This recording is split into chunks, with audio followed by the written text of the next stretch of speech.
The Private Thinker by Charles Wilkinson.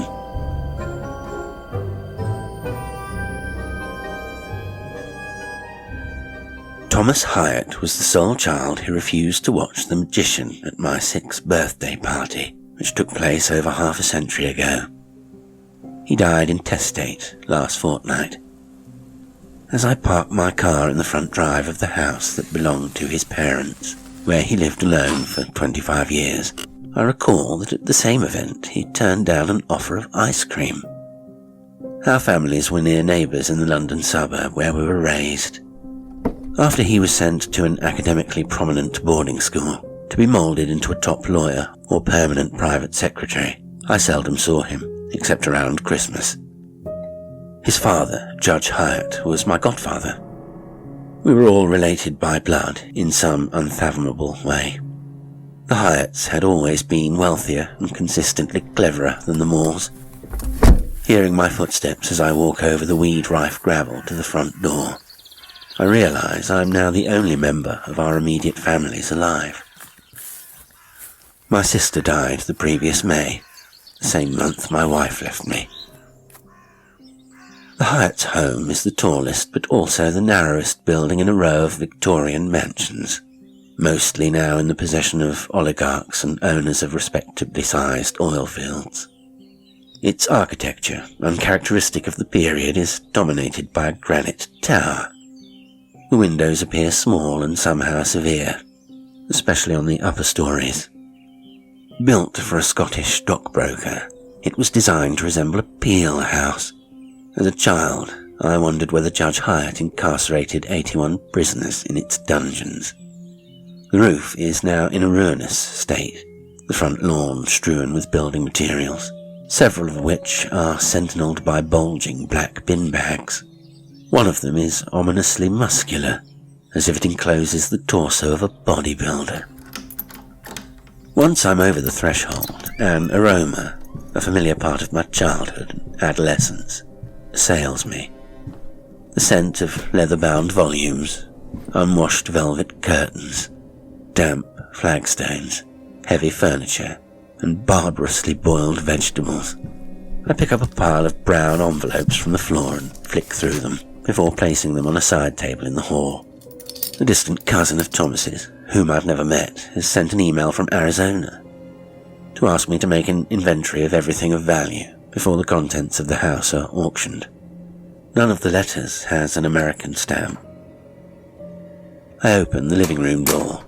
It was here that our families assembled, sometimes on Boxing Day, but more often on the Feast of Epiphany. Nothing has altered.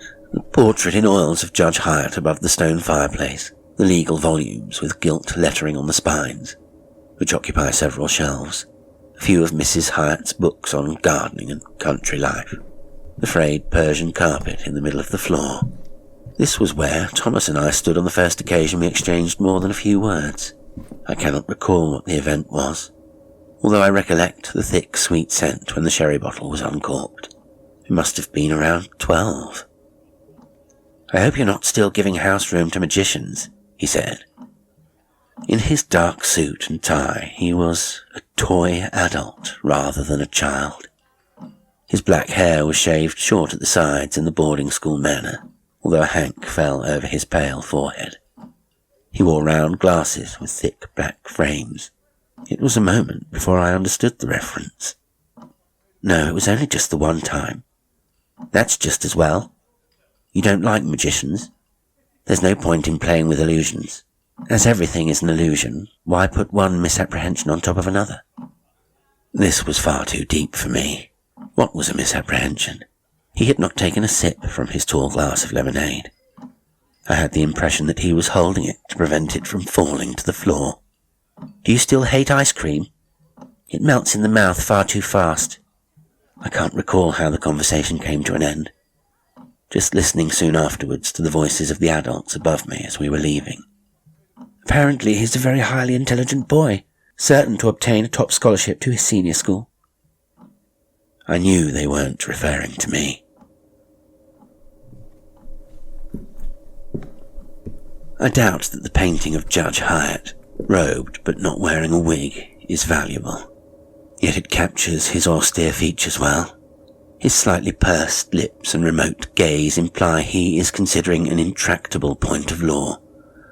One hand rests on bound copies of the Queen's Bench reports. How many years is it since he signed a form recommending me for membership of the Inner Temple? Perhaps he might briefly have regarded me as a surrogate son, for Thomas, long assumed destined for the bar, did not pursue that path. In the event, I quit my course after a year of idleness and supreme ennui. I told my wife-to-be that I planned to return to my studies. I did not. After a failed attempt to make headway in the music business, I scuttled for a safer life as an estate agent. This morning, I went through the drawers in Judge Hyatt's desk. There are no papers of interest, and apart from a gold-plated pen, nothing of monetary worth. The rooms on the ground floor, with the exception of the kitchen, appear undisturbed since Mrs. Hyatt's death. Their son made no attempt to put his mark on any of them. Though what his mark would have been, I cannot say. It was while I was reading for the bar that I ran into Thomas in the precincts of the temple. His father had a flat on the top story of a set of chambers in the King's Bench Walk. I was on my way to the Niblet Hall, where I proposed to do nothing more intellectually exacting than play table tennis. Although it was spring, Thomas wore an ankle-length coat of black and grey tweed. His hair, except for the singular long lock draped over his forehead, was still short. His glasses remained round, but were now steel-framed, the lenses smudged. When I greeted him, he seemed surprised, peering down at me, myopically. "It's Magnus Moore, Thomas." "Oh yes, Magnus. I seem to remember Father telling me you were here. Are you reading for the bar?" "Great heavens, no. I'm visiting London with my parents. My father has legal business to attend to. Mother is always kind enough to cook for me, you see. A great advantage, as my days are far less disturbed." "I see. What are you doing?" "Doing?" His tone was so incredulous, I did not tax him further. That was the sole occasion I saw him in the temple. From time to time I came across his father, who cut an aloof and hurrying figure. Although most of my sightings were blessedly distant, there were occasions when I came too close not to greet him. He would look down at me for a moment, as if starkly appraising an unexpected obstacle, and then incline his head very slightly in my direction, in the subtlest of acknowledgments, before sweeping onwards, his black robes flying raven-winged behind him. In their final years, the judge and his wife must have opted for separate sleeping quarters. There is no sign of a double bed on the second story. Once again I sense that Thomas has touched nothing in these bedrooms. His own accommodation must be on the upper floors. There's a jumble of jewels in Mrs. Hyatt's side drawer. Her wardrobe is filled with dresses, overcoats, and the fading scent of mothballs. In the judge's dressing room, I find several horsehair wigs in boxes. I pick one up. On the inside are a few fine silver hairs from the head that now lies underground. When I last saw him, it was winter. An early morning frost glazed the pavement, and the judge was carrying a walking stick. His dark overcoat was suitable for the city, but he was bareheaded. I recall that his hair, which curled over his ears and collar, was longer than usual. Up from the country in my tweed jacket and corduroy trousers, I did not think he'd recognize me. "I know perfectly well who you are," he said after I introduced myself. "Now that you've no hope of the bar, you'll have to find some other occupation, I dare say." "I'm an estate agent. I have been for the past 5 years." "Oh yes," he said, looking down the road. "I think your mother told me. You're selling barns or sheep." "Houses?" "Yes, something along those lines." He appeared to regard having to converse with me as both unnecessary and irksome. To needle him, I decided to mention Thomas, who was certain not to be employed in any capacity, How's Thomas? Has he found something yet? A suspicion of a supercilious smile, followed by a slight raising of the eyebrow, a pedantic stroking of the chin. That depends, he replied, enunciating every syllable with superb clarity, on precisely what is meant by something. I mean, what's he up to? Up to a job. Has he found one? At last the judge turned towards me, his expression indecipherable apart from the faint downturn of the lips on the left side of the face, which suggested infinite reserves of disdain. He is self-employed. Oh? Yes, he replied, staring beyond me again, his expression remote. He works as a private thinker. Well, be sure to wish him good thinking from me. The judge nodded at me, his alligator smirk somehow simultaneously silky. Although my life at that time was too busy for me to ponder this exchange for long, I did ask my mother about Thomas. He was known to be still living in his parents' home. The Hyatts never commented on their son, who it was widely assumed suffered from an undiagnosed mental affliction. Just after I stepped back into the corridor, I'm sure I'm standing where Thomas had often waited. He might have been listening at his father's door, but he also had a view of the staircase that leads to the upper stories. Would he have been checking to make sure something had not followed him down? Or was he aware that whatever had ascended before him might now be anticipating his arrival? As I move onwards, a conviction that I've been seized by the intuitions of a dead man abates. But perhaps there will be similar sights in the rooms above. Hot spots charged with dread and foreboding. A clang and a thud from above, followed by whistling. Halfway between the sounds of high winds and a drill. Once I reached the bottom steps, I'm met by a blast of cold air, far too bracing for the season. A window might have been blown open, but there's nothing I can see to confirm this, for the staircase above me spirals to the right. In the uncertain light, it seems to be moving upwards like an escalator. While climbing, I am aware of the roar of the wind, yet nothing pushes against my chest. No wind surges through my hair.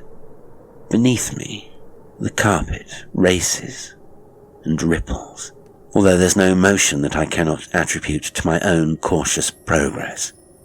I turn the corner and, with my right hand, clutch the handrail. In front of me is the figure of a man. Looking away from me, I can see part of his right profile. The window has indeed been blown open to admit what appears to be a powerful beam of light, speckled not by swirling motes but with particles of a far more solid substance. Where this force meets the invisible side of the man's head, a half halo of dust hovers, fading and reforming. From his feet to his skull, the figure is stony white, a substance vulnerable to attrition. He wheels slowly round. It is the judge. Though paler than when I encountered him in this life, most of the left side of his body, not least his face, has been eroded. I seem to understand that he has been here since his death, and must remain until the finest particle of his purgatorial self has been winnowed and milled down, then swept away to whatever realm awaits him.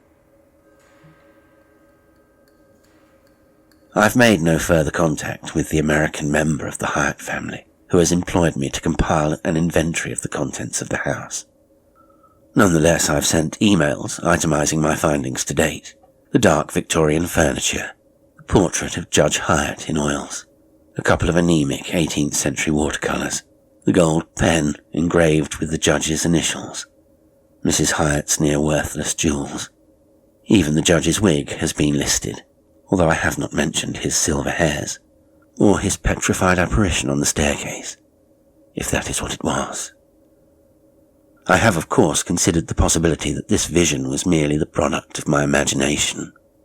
Even though I'm not convinced this was the case, I have consoled myself with the notion that if the stony revenant has an independent existence, it cannot harm me. But after telling myself that my initial search was too perfunctory for me to be sure there were no valuables that I missed, I spent this morning on the ground floor. I was thorough the first time, and now have little excuse to postpone my search of the upper stories. I'm standing, notebook in hand, at the bottom of the staircase. The house is silent, save to those beings that can hear the fall of dust. Should I wait until the American replies to my emails? I have received no failure notices.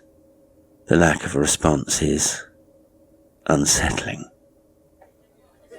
I last met Thomas 5 years ago in the beer garden of the inn closest to our home territory. A clement day in early August. Probably a weekend, for I have a clear memory of couples in t-shirts and sleeveless dresses, children running between the tables, a bright orange ball like a fallen sun, the dog off the leash and barking. Thomas was sitting under an apple tree by himself, in the one swatch of shade. I'd never seen him anywhere near licensed premises before. In spite of the warmth, he was wearing an overcoat in grey herringbone, now spangled with shadow.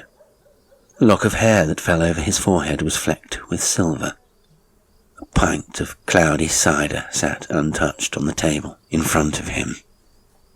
"Ah, Magnus, I was told I might find you here." His glasses were lopsided and speckled with scurf. I'd heard that since the death of his parents he was more unkempt than ever. What business he might have with me was hard to imagine. "It's been a while." "We know neither the hour nor the day," he said, gesturing to a seat. "You might not, but as far as I'm concerned it's 12:30 on." "Do try to keep up. A quotation, the Book of Common Prayer, Thomas Cranmer. It refers, of course, to our mortality." "Just the subject to go with my ham, 2 eggs and chips." Thomas waved his hand, flicking my comment away along with the flies on the rim of his glass. "You are an estate agent, I believe?" "Yes." "And my closest living relative?" "That's possible. I must admit it's some time since I looked at the family tree." "You may take it from me that you are." Was it possible that I stood to inherit the Hyatt's house? The idea had never occurred to me. I felt sure Thomas disliked me, but then I couldn't believe he'd warmed to anyone, with the possible exception of his parents. I composed my features, aiming for an expression of careful civility. "What I wish you to do is this," he continued. "Once informed of my death, you will go to my property and make a most careful inventory of the contents." I waited a moment for him to continue. "That's it?" "Yes."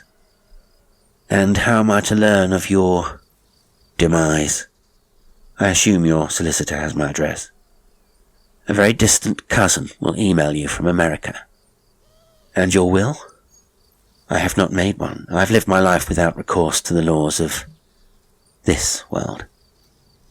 Once again he waved his hand, but this time as if to suggest the ordinance is imminent in some other realm, the rules of a universe to which only he was privy. He had not touched his drink. Although I'd finished my meal, I decided to stay with him somewhat longer. If he died intestate, and I proved to be his closest relative, I would have a claim to a property, which though neglected was far from dilapidated, and in an area where prices were unaffordable for an ordinary British buyer. "It can't be easy," I said, opting for a tone just the right side of oleaginous. "Being in such an enormous house, especially now your parents are no longer with you. And your speculations, do they still provide you with an occupation?" You must have talked to my father. The private thinker. That's how he referred to me. I could never persuade him that, though I of course have thoughts, the terms traveller or voyager would have been far more to the point. He also imagined I was engaged in a solitary project of a philosophical nature. In fact, I was far too busy for that. For, you see, I am never alone. The Swede was right. Oh, which Swede? For those of sufficient intelligence, faith and sensitivity, the border is permeable, less hard to break through than glass. If I wanted to, I could move right now from this garden to the one beyond, which even from here I see quite clearly. Although whether I could move to the place beyond that is another matter. I thought it best not to respond to this barely intelligible claim. Instead, I offered to buy him a drink, although he had taken hardly a sip of his cider. No, thank you. I'm puzzled as to why you believe you'll die before me. After all, although you're older than I am, it's by merely a matter of months. I've watched how you eat and drink, he replied, rising to go. You are still avid for this life. I tire of a world that is no more than an inadequate copy of another place. Wait, you still haven't told me who the Swede is. The spirit seer, as Kant called him. Having collected enough courage to climb the stairs, I'm relieved to find the window closed and no trace of Judge Hyatt. On the third story, the rooms are much smaller. No doubt this floor was once used as the servants' quarter. Most of the accommodation is sparsely furnished and ill-lit, the windows being not much larger than arrow loops. The loose wallpaper reveals damp stone and mortar beneath. Only one room appears recently used. There's a desk with some papers on it, which prove to be utility bills, and a laptop, its lid silvered with dust. To my surprise, it whirs into life once I've opened it and pressed the power key. As there's no password protection, I'm able to log on and check the emails. All my recent letters to him are here, unread on what can only be Thomas's account. There is no relative in America. A tremor of disquiet runs through me, rippling down to the base of the spine. Thomas is present in the house. If he's dead, my unease is perhaps no more than the aftershock of a distant earthquake. But what if he is alive? There are footprints under the desk. Mine or his? Now that I've woken up to the ruse of the non-existent relative, the request for an inventory seems designed to lure me here. Yet his failure to open my emails implies, what? A change of circumstances? Death would certainly be that. Investigating the folders on the laptop reveals little. Certainly no manuscript, let alone a grand philosophical work that his father sometimes implied was in progress. His search history is similarly uninteresting. The machine must have been bought solely to set up an email account. There's nothing in the desk drawers apart from stationery. Perhaps he did no more than sit here and think. The armrests on the chair are smooth, skin-polished over most of a lifetime. Yet as I touch them, I sense an imminent upheaval. Although at first everything appears unchanged, when I look carefully, I identify subtle alterations. The floorboards tilting downwards, just detectably in the far corner. A window that must be closer to the ceiling than before. Or has the ceiling moved down? If I pick up a bill from the desk, it will be less substantial, like airmail paper. This is a room beyond the room, not a counterfeit, but another world's version of my surroundings. As I make for the exit, I'm sure it's drifting, almost imperceptibly, to my right. The second I'm through the door at the end of the corridor, which leads to the staircase, it melts into the wall, leaving nothing more than a faint trace of a lintel, a watery brushstroke on a blank canvas. Did I run in the wrong direction? Nothing will be gained by a blind flight from one end of the corridor to the other. A way out must be on one side of the passage. In my panic, I've rushed past it. I try several doors. They're all locked. But when I reach Thomas's study, I glance inside. The laptop, which I was certain I'd left on the desk, has disappeared. Stepping inside, I'm sure the room has been prevented, temporarily at least, from totally transforming itself. It's a moment before I notice Thomas, or some simulacrum of him, sitting in a leather armchair in the corner. He looks sicker than when I last saw him. His face the shade of putty, but otherwise he's unchanged. "Why did you tell me you were dead? You shouldn't make such sharp distinctions. In matters of mortality, more nuance is required." "Well, how did you get in? Your failure to notice me sooner doesn't mean I wasn't here when you first came in. Now I suppose you'll want to know the way out." "Yes, but after you've given me an explanation." "From where I am, there is no out. No retreat is possible. Not now. The choice is whether to stay here, in this intermediate place, or to move from the room beyond the room to a first look at heaven, or the lacerations of a hell." As he continues to talk, explaining how there's no single heaven or hell, the Swede had been certain of this, but a multiplicity of heavens and hells, his voice fades at the end of every sentence, as if on the verge of vanishing into other airwaves. The distinction between his dark suit and the black leather of the chair begins to blur. "I saw your father yesterday. He will be reassembled on the other side. It's strange that I should be fearful of taking this last step alone. You must go before me. Those who are fully alive may return. Kindly walk forward this instant. He will vanish like his father, and then I will leave this place." And now his voice breaks up, a splintering of syntax and sounds eliding. Only fragments of speech are audible. His hands blacken until at last the nails glint for a second before being subsumed. Already his features are collapsing, his eyes sucked deeper into the sockets. A liquid, darker and more luminous than blood, maps the veins, the tiniest capillaries in his face. Then, as the last island of pallor on his forehead is submerged, he struggles, summoning the remnants of his strength, and cries out a final, coherent command. "Go before me and test the light!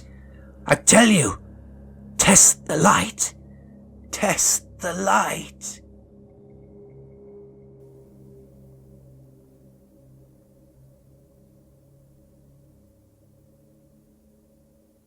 Today's story was The Private Thinker by Charles Wilkinson.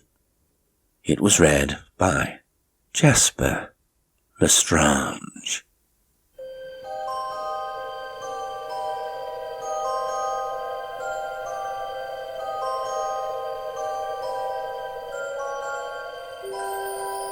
If you enjoy the show and would like to support me, there are several ways you can do so. You can make a one-off donation through Ko-fi. You can join as a YouTube channel member or become a patron on Patreon and make a monthly contribution, gaining access to exclusive content. Liking, commenting, sharing and subscribing all help the channel grow. Thank you for listening, and until next time, sweet dreams